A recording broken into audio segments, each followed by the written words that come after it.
This video contains sensitive content related to self-harm and suicidal thoughts. If you're feeling overwhelmed, please pause this video and seek support. Did you know that nearly 1 in 5 adults feels like they are running on empty, with no drive to keep going, but no plans to end it either? Does this sound familiar?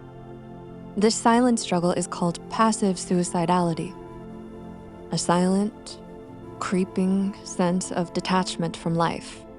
It's like saying, I don't want to die, but I wouldn't mind if I didn't wake up tomorrow.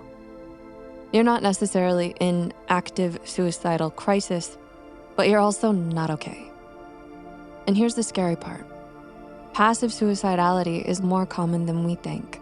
Studies suggest nearly 1 in 5 adults will experience it at some point. So we need to talk about it, what it means, why it happens, and most importantly, how we fight it. What is passive suicidality? Simply put, it's a slow erosion of your will to live. No energy to engage, no excitement for the future, just a lingering indifference. Unlike suicidal ideation, it's a resignation to life, rather than an active plan for death. Why does it happen? Passive suicidality can stem from overwhelming stress, financial struggles, burnout, unresolved trauma, lack of purpose, all of the above. Society doesn't help either. Messages like tough it out can leave us feeling ashamed and isolated. In fact, research shows 40% of adults feel socially isolated, which is a major contributor to hopelessness. Why passive suicidality is so dangerous. It isn't just a mental issue, it also has physical effects. It disrupts sleep, weakens your immune system, and can lead to depression and anhedonia, an inability to find joy in anything. If unchecked, it can evolve into active suicidal thoughts. But there's hope. You can come out of it by understanding the deeper root cause of it, which brings us to the next point. The psychology of passive suicidality. Passive suicidality reflects how chronic or constant stress affects the brain. Research shows that your prefrontal cortex, the part responsible for decision-making and emotional regulation, shrinks under prolonged stress. Meanwhile, your amygdala, the fear center, becomes hyperactive. This imbalance makes it harder to plan for the future, feel hopeful, or enjoy healthy rewards. In return, you may turn to quick dopamine fixes like binge watching TV, endless scrolling, porn, or substances to fill the void. These habits fill the void temporarily, but trap you in a cycle of avoidance, emptiness, and detachment. If you're finding this video insightful, make sure to hit that like button, notification bell, and subscribe for more. How do we break free? Well, you need to take small steps to improve and start truly living again. Here's how. Remove barriers to healing. Whether it's a stash of pills, a rope, or even dangerous thoughts written in a journal. Letting them go is crucial for positive transformation. I once worked with a person who kept a noose in their basement, something they saw as their safety net for when things became unbearable.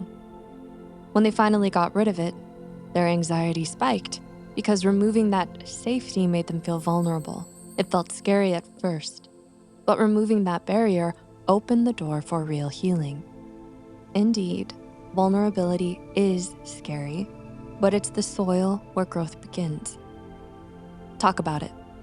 You don't have to carry this weight alone. Studies show that just opening up reduces feelings of isolation and shame.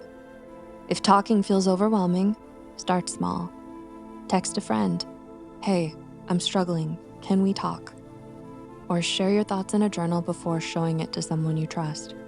Additionally, seek professional help. Therapists offer tools to navigate struggles and guide you step by step.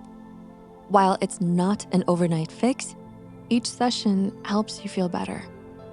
Can't talk to a therapist? Join anonymous forums or groups.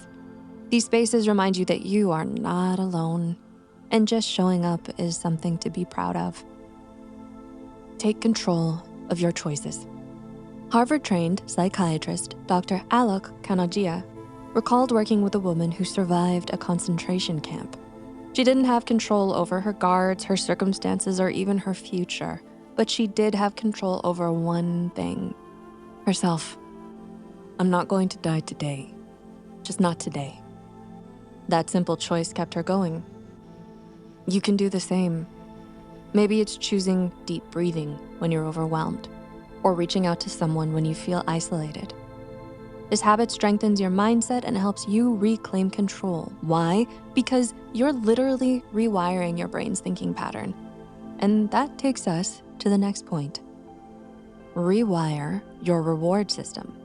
When you have many unmet goals like improving your career, finances, or relationships, each small step feels insignificant because your brain interprets it as just a drop in a sea of unresolved tasks. This can drastically reduce dopamine, making progress feel less satisfying. And that's the start of a dangerous cycle. So shift your internal rewards by celebrating the small wins, not the huge milestones. Cooked a meal for yourself? That's self-care. Managed to get out of bed today? That's resilience. Shared a positive comment online? You made someone's day. If you feel like you currently have no goals, narrow them down even more. Something as simple as waking up early or putting on clean clothes, even if you're not going anywhere. This shows you're still taking care of yourself, even on tough days. And if nothing stands out, remind yourself, tomorrow is another day. Over time, your brain will start to recognize and derive satisfaction in little progress rather than perfection. Build momentum. Start small and keep going. To keep yourself accountable, consider using a simple tracker like a checklist on your phone or a habit tracking app. Seeing your streak of wins, even small ones, reminds you that you are moving forward, one step at a time. Momentum fuels hope and motivation. And reframe setbacks. Every mistake is a step toward figuring out what works for you. It's all part of the process. Instead of thinking, I failed, try, that didn't work, but I learned something. For instance, when you're trying to bake a cake and it doesn't rise. Instead of thinking you ruined it, you think, I know now I just need to adjust the temperature, or maybe add a little more baking powder next time. The beauty of this journey is that you can reflect, make corrections, and keep moving forward. So ask yourself, what's working, what's not, and make the necessary adjustments. Try something completely new. Activities that trigger an adrenaline rush have been shown to improve mood and create a sense of alertness. It could be something thrilling like hiking, space diving, or a lighthearted activity like a merry-go-round ride. Indeed, stepping out of your comfort zone can spark a sense of adventure and possibility. These activities shift your mind from a space of passive thoughts to active, engaging experiences.